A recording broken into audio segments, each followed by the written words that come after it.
If you follow Doomcast at all, you know that Doug and I occasionally talk about the different guns I have, and you might have even heard me and Craig talk about a project gun that I'm working on that I'm trying to create the ultimate doomer rifle.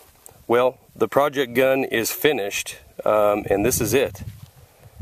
I'll give you some details on it now, and then more at the end of this video, but in a nutshell, it's a Ruger American 308 that has been obviously highly modified, and right now I just picked it back up yesterday from the gunsmith.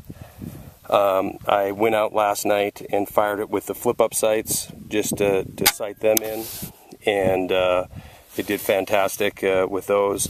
But now I put this Redfield 2-7 optic on there, and I'm going to zero it in at 25 yards and then get on out to 300 yards or so today to see how it does. More on the gun in a little bit. Here we go, 25 yard, zeroing it in. Wow, this could be a major problem. First shot, 25 yards, and that is, man, is like the perfect keyholing shot. The most perfect one I've ever seen. It's the exact outline of the bullet. Interesting. Let's try it again.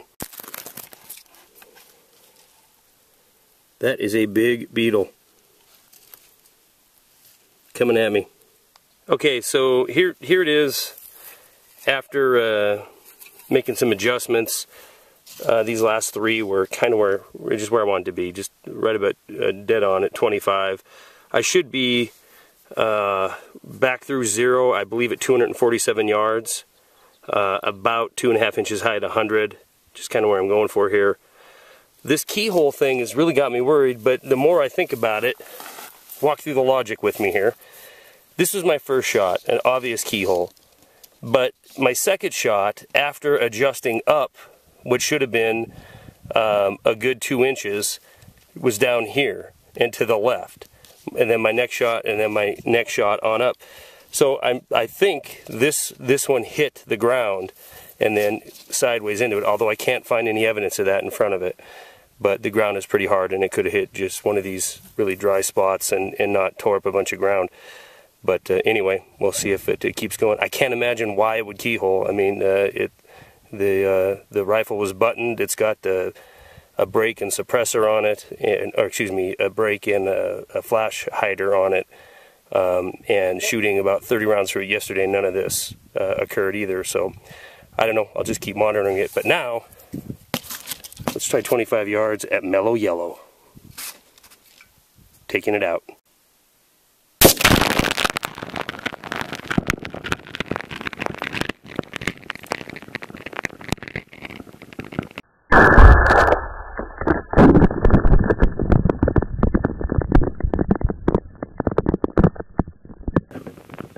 Yep, got a little on the camera. Let's go see. There it is. Obviously, I didn't think anything else but that would happen. Let's move out to 100 yards and then maybe try to get this out to 300 or so.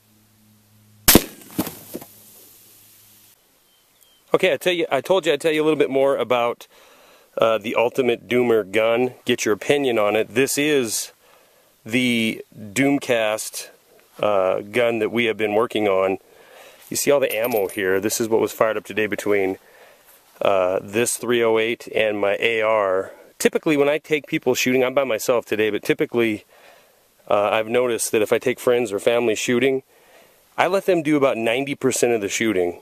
And so when I get to go solo, yeah, I take advantage of that time, and I really fired it up today with a Doomer gun here. But anyway, what we got is a 308 Ruger American, and what I wanted to do was pick a gun that was economic, and this is it's under $400 for the rifle. In fact, I think I paid $329. It is chambered in 308, and out of the box it weighs about 6 pounds. And what I was going for is a gun that would be perfect, at least as perfect as it could be for multiple scenarios. It's not the best combat gun, it's not the best home defense gun, it's not the best hunting rifle, but it will be good at all of them. And that's what I was going for, in a way that didn't look, have that typical black assault rifle look like you have with the AK or the AR, and would be lightweight and functional. So we took the American, which had a 22-inch barrel, and cut it down to 16¼ inches. And then we put on, to reduce recoil, we put on this JP Industries muzzle brake. Now, the muzzle brake added, we didn't weld it on there, so we had to cut the barrel at 16¼ and then threaded this on. If we would have welded it on, we could have cut it back even further to about 14 inches and then welded on the brake to give us that 16-inch barrel. We put a full Picatinny rail across the top. As you see, I had just moved this forward so I could get the scope mounted today, but we have flip-up sights on there, which worked fantastically. I shot that yesterday. We also put a piece of rail, Picatinny rail on the bottom so we could mount a flashlight. The other modification to it was the bolt handle. We took off the little tiny bitty knob bolt handle and put on a tactical bolt handle. Now, with all that being done, you'd think it'd come in quite a bit less in weight, and I was kind of hoping it would, but that rail, top rail and bottom rail, and brake added some weight to it, and we really only cut off 6 inches a barrel. So it still comes in about the same, about 6¼ pound before we put the scope on there. So what you got is a rifle that I was shooting it out today to 220 yards just fine. I was getting about a nice 4-inch group on it. And you know, this is I just put this scope on here today, and didn't have a lot of practice with it.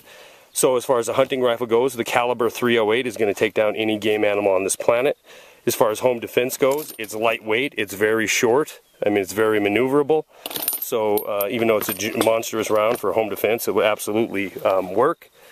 As far as a sniper type rifle, I think it has, you know, with enough practice, it has that capability with that 308 round.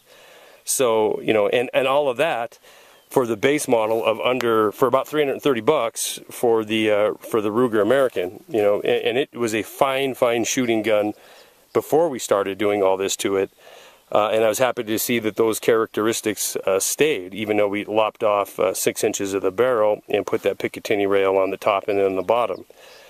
So here you have a gun for, I mean, if you undertook the work yourself of cutting off the barrel and then putting a button in on the barrel, you know, actually you could do that for nothing, but you know, with the Picatinny work or with the rail work and the gunsmith fee, you know, we're still in the $500 range if you provide him with all the parts.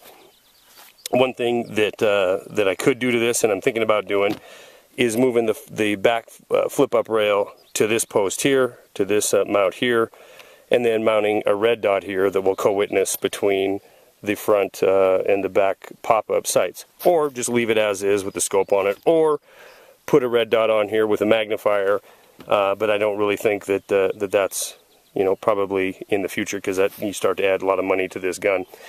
You know, the thing of it is, you have yourself a gun that can be used in many different roles. It's light, it's compact, it's powerful. you can throw it with your bug out gear and have a gun that is going to take care of you in just about any conceivable situation. The positive, obviously, is in this compact package, you get that 7.62 by 51 NATO round, which has plenty of stopping power, even through obstructions. The drawback, and really the only drawback that I can see so far, is the firepower. You're basically a 5-round full load. That's with 1 in the chamber, 4 in the rotary magazine.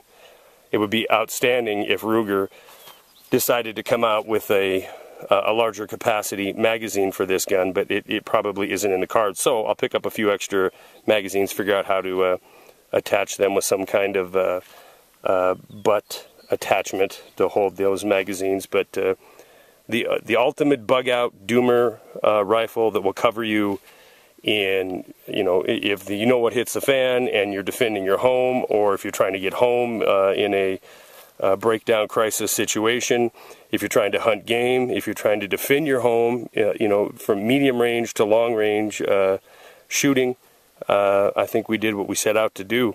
And like I said, we could have went with an AR-10, but to have that same 308 and have a little bit more firepower. But then you're spending a whole lot of money, and it doesn't tuck away and hide nicely like this does, and it doesn't also blend in. This blends in with every other hunting rifle. You really got to get on top of it before you realize it's kind of decked out with rails and has some tactical features to it. So anyway, hope you enjoyed the shooting, and hope you enjoyed the modifications we made to this. This flash suppressor / muzzle brake, I did want to point out, one of the reasons we got it, like we said, we're trying to cover all situations, and if you were in a fighting situation, you have 5 rounds, it runs out, this is, they call it an aggressive end on the muzzle brake, and it is designed to literally fight, and it is made for hand-to-hand combat. Run out of ammo, and bam, you got yourself a bunch of sharp little teeth there to do some damage. Okay, hope you enjoyed it. Hope you enjoyed the modifications. If you have questions, the guns about the work that I've done, or if you want to get this kind of work done on one of your rifles, or even redo this project, let me know. Email me at info@wideawakenews.com. Rocky Cushman is the gunsmith who did a lot of this work on here. And, he had fun with it and thought it was very unique, and absolutely would be interested in doing this kind of conversion to anything that you might have. So get a hold of me at info@wideawakenews.com, and I'll put you in touch with Rocky. All right, guys, thanks for watching. You are absolutely no good at home defense tricks. Hello, Magpie. Thinking you have a chance here.